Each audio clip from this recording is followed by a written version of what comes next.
So you've been getting the good old P1482 code for your cooling fan not working. So everyone online says to check your connector, that one right there, and I did.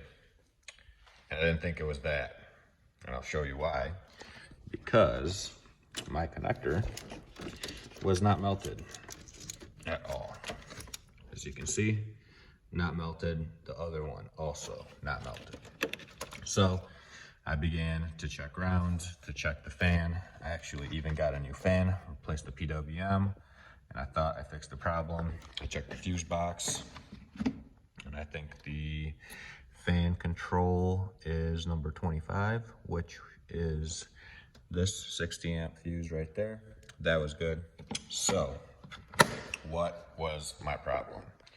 So like I said, it was actually this connector too. So even though that these connectors aren't burnt, what I found out was that I've already started fixing it. My connector decided to, So what I did to troubleshoot it, I guess let's start there. I took my test light and I checked power. And if you check power, connector's up there. The red should have power through it, just sitting there.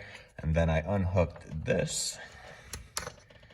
And if you check it, the connector goes in here and you should have power here. So mine did not have power there. So it led me to figure out that my terminal, even though, like I said, this one's not burnt, actually pulled out.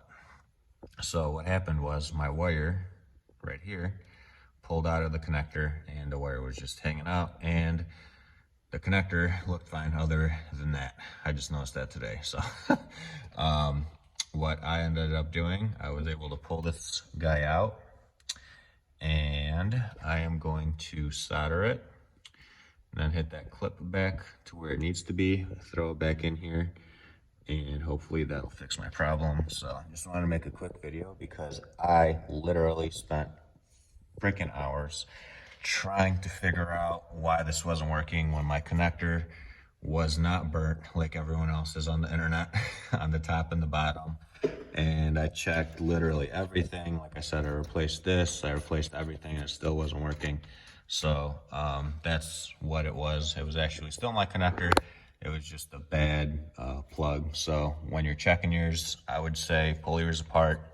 I used a multimeter and checked for continuity between all the wires to make sure this connector was good. Obviously my connector wasn't bad, but that's another thing you can do to figure it out. So hopefully this helps and you don't spend hours and hours and hours trying to find out why your car's overheating and you got the stupid code. And yeah, so good luck, and that's on the video.